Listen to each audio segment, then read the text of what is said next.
Today, I'm getting an exclusive behind-the-scenes tour of the world's largest animal sanctuary. There are tigers all around me. Welcome home. There he is. Owned by billionaire Anant Ambani. This facility has saved over 500,000 animals with no plans of stopping. My camera team and I are the first team in history that have ever been allowed to film here, and today I'm taking you on an exclusive behind-the-scenes tour of a billionaire's private rescue and rehab, Vantara, India.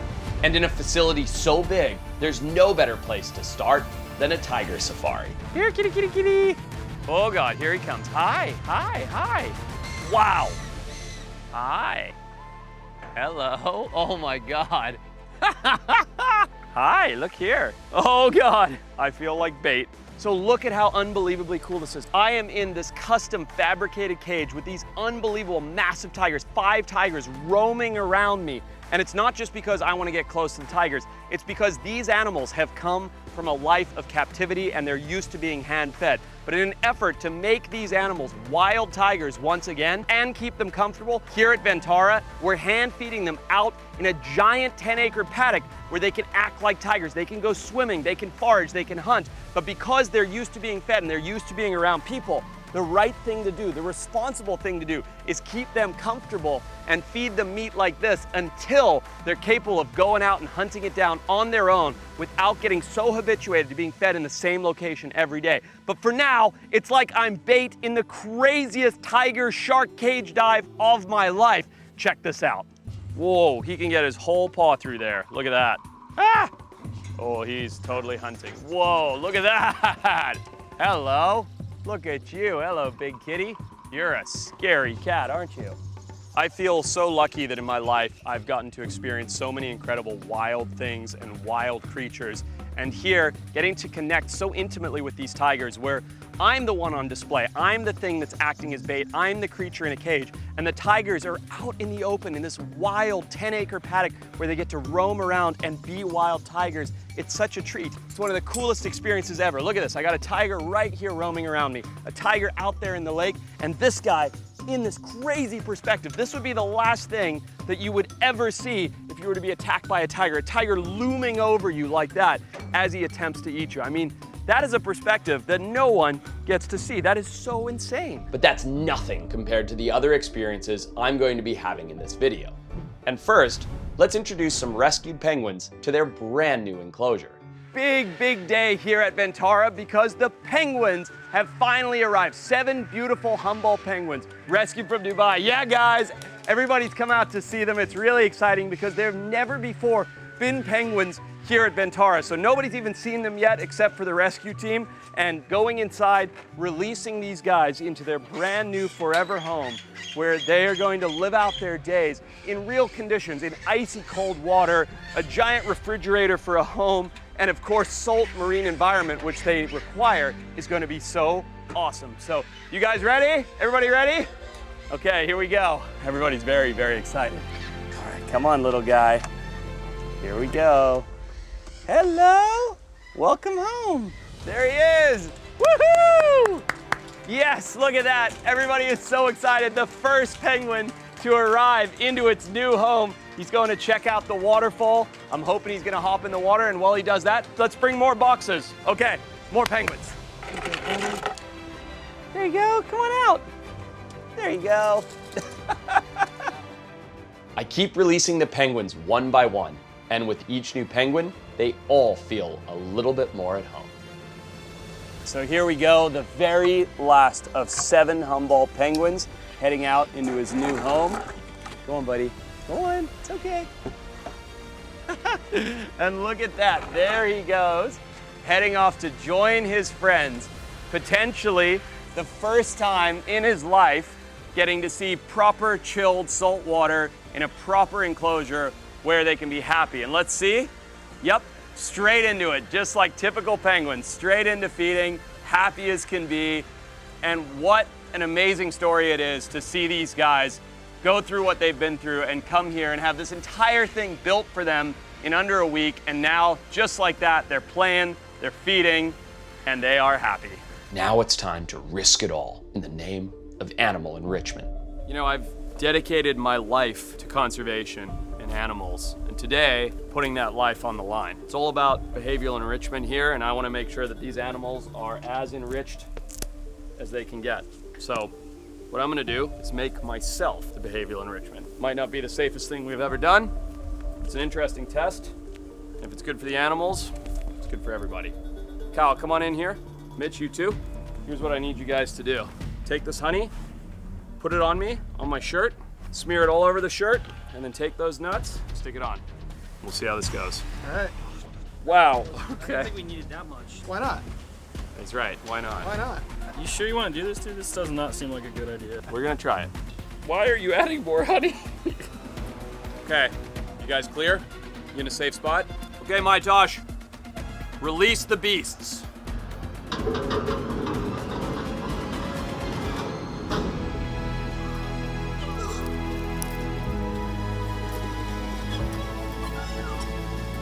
So these are not beasts.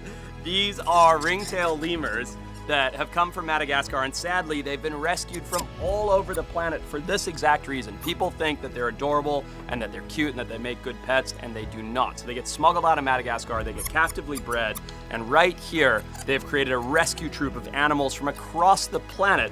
And we thought, because most of them have been hand-raised, it would be fun to make ourselves a little bit of behavioral enrichment and let them come and jump all over us, lick some honey, eat some raisins, and have fun, because sadly, these animals can never go back into the wild. This is their life. So look at this. This is iconic of bad husbandry. This lemur here is missing an ear and back here missing most of his tail, and you can be sure that's from just poor practices, really, of keeping them and why these animals shouldn't be in captivity. All right, so now that we've done the lemur bodysuit, I'm gonna grab a quick shower. Let's go check out some other really cool animals. Let's meet a baby jaguar who's been faced with a world of adversity. So Forrest, I want to show you something which actually involves a lot of pain, a lot of suffering, a really dark side of what wildlife trade is doing to this world. Oh, it's a baby jaguar. She has pain and suffering? Yes. Her name is Gracia. Hi, Gracie. Oh my God. You notice something? Not really. She's not able to move the hind limbs. That's why she's so calm. Can I you see. believe a jaguar in this big area would stay in front of you? No, I assumed she was an orphan or hand-raised or something. Wait, so So- her back legs are paralyzed? Not paralyzed, it's known as, let's say, hip dysplasia. Okay. So a lot of inbred animals has this problem. So this is their from socket joints are all infused, and with the growing age, it's becoming still. That must be incredibly painful. It's very bad, but she's a really sweetheart. At this age, a jaguar should explore all the areas around, and they should have played a lot. But with this condition for her, it's very tough. She's a baby, she wants to explore everything. Yeah. So this whole area is designed for her. You see, we have not given any heighted enrichments. There's nothing to Everything climb. is Yeah. bushy, everything is on ground. So at least she could move, she could play with. And she loves grasses a lot. I see that. So, yeah, a lot of grasses have been planted for her.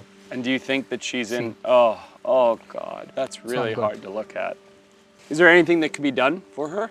We are trying whatever best we can do Oh for God, her. look at that. That's terrible. All latest technologies, all the scans, all my veterinarian teams, our biologist team, we're giving her enrichments every day where she's on constant medication also. Yeah, you can see, look at the bridge of the nose, like it's so fat, you know? It's very fat. Let's say it's very tough for them to inhale and exhale as well. Yeah, very clear inbreeding. Can I ask you a question? Yeah. What does her future actually look like? I don't know, but our major focus is to let her survive, and we want to see her back on the four legs, how a cat should walk. Let me ask you this then. It's a hard question, especially when you're seeing such a beautiful little animal, but is it worth keeping her alive? Is her quality of life worth it? Yes, there's definitely something. God has sent her on earth. There's something living inside her, and we are trying everything best possible to make her life better. So you do honestly feel like the right thing to do is try everything to keep her alive? This is our child. Yeah. We are doing all the way possible to make her life far, far better than this condition. You're still a big cat, aren't you? You're still such a big kitty. Naman brought me to meet Gracia today. What's so sad about Gracia is that the captive facility that bred her mother likely bred it with her mother's brother. So that genetic inbreeding has created this hip dysplasia that is not only sad to see in Gracia, but creates an immense amount of pain. That pain leads to an ethical conversation that Naman and I had about quality of life, and is it worth keeping this animal alive given how beautiful it is, but also given that it's in such immense amounts of pain, should it be euthanized? Should it be put down instead of enabled to live longer? And Naman said something that really resonated with me as a parent, which was, imagine if this was your child, what would you do? You'd do everything you could to make its life better and keep it alive. And that's what they're doing here. And it's an amazing thing to see, but it doesn't take away how sad of a situation it is for Gracia. But it is beautiful. She is beautiful. Vantara has hopes they can keep Gracia alive until she is fully grown. Only then can they attempt a dual hip transplant to give her working hip joints and hopefully restore her ability to walk. But for now, let's shift gears and celebrate, because today we're introducing 4 baby black bears to their first real enclosure. This is so exciting because here at Vantara, they change and constantly reconstruct the paddocks to keep the animals engaged and entertained. And today, after how many weeks? About 4 weeks. 4 weeks of work, they have built this unbelievable bear playground that is just for these 4 rescue baby Asiatic black bears. So look at how adorable these guys are. Come in here, I'll say hi to them. Hi, little sweeties. Hi, look how cute they are. These are 4 of the cutest, most lovely little teddy bears you've ever seen, little rescues. And in the next 10 seconds, they're gonna head out of their enclosure and explore this all new area with tree houses, logs, fresh grass, a waterfall, all things that they've never had before. And it's so exciting if you're a little black bear. Isn't it just so exciting? Okay, let's back out. Here we go. We're gonna let them out. We'll count it down. Ready? 3, 2, 1. Let them out.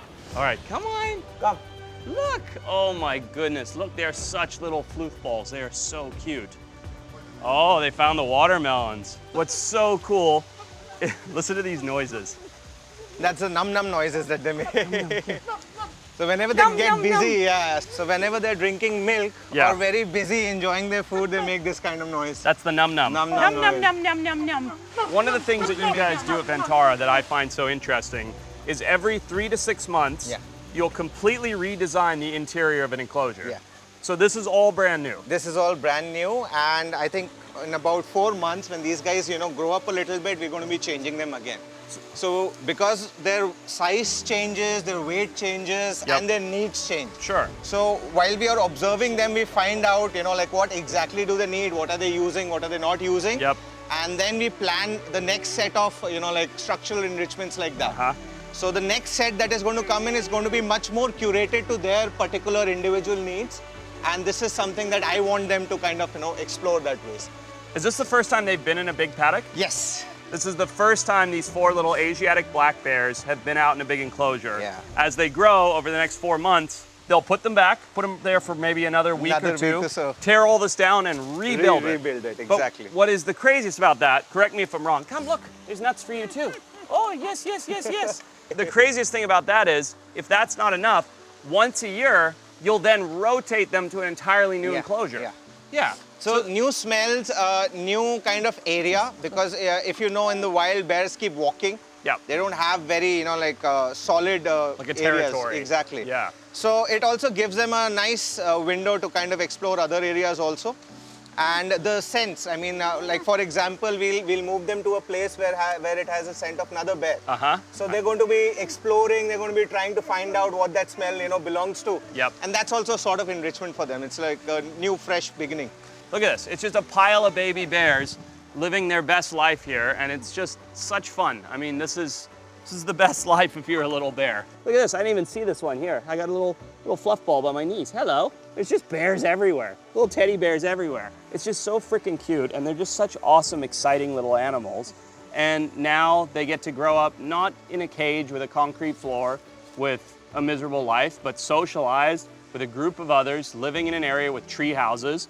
4 months, when they outgrow this style of life, this will get changed, and then after another 6 or 9 months, they'll move into another paddock, and their life will continue like that so that there's constant enrichment. It's just great. It's like for each stage of their life, Yeah. you guys build something to keep them happy. Exactly. No zoo, no collection does this. You usually get an animal, you stick in an enclosure, sure, maybe you make improvements, but here you customize the enclosure for each stage of life for the animal, and you move them from enclosure to another to keep it stimulating, keep it like a new environment, keep it like a new part of their life. They always have something to look forward here. Hi, where are you going? Hello, little bear.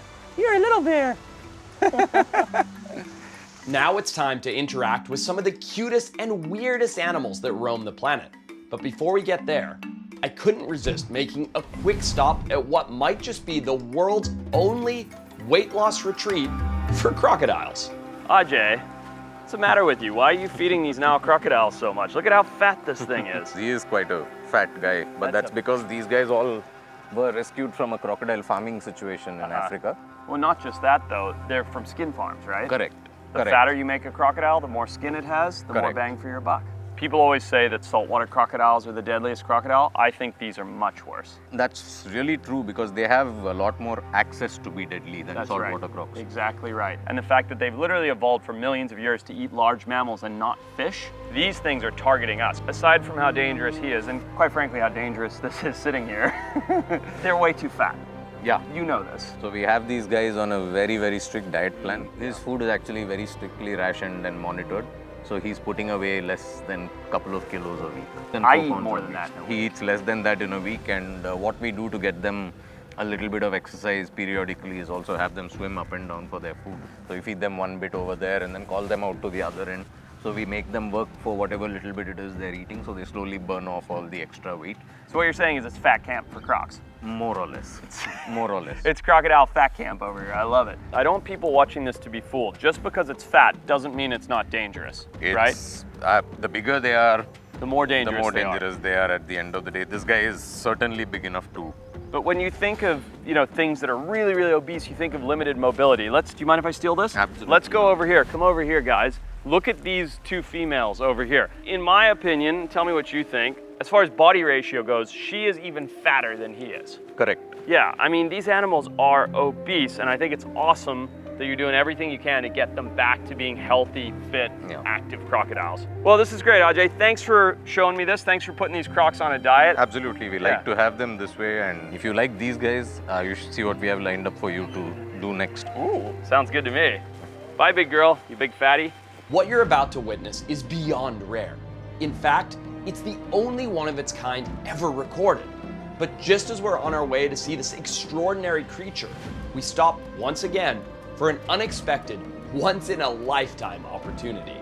So this is extremely exciting. Come, girl, because after spending a couple weeks here working with Dr. Adrian, my good buddy Dean here showed up. Hello, hello. If you don't know Dean, he's a wildlife conservationist who has an incredible bond with animals. He currently takes care of and lives among a pride of lions at his sanctuary in South Africa. He's here to work with some of the cats, as are we, so I'm very lucky I get to bring this beautiful mama and her 5 cubs out here and give them a feeding, simulating how it would go in the wild. Look at the little puffballs coming behind you, Dean. How cool are they? Oh my goodness. So we'll just bring this whole goat carcass right there and let mama go to town on it. But you see just how happy and conditioned these guys are. That is unbelievable, So man. cool. What I find so amazing about this is this breeding program is the future of Indian cheetah conservation. What these guys, I've learned, are being conditioned for is this climate, these microbiomes in their stomach, and just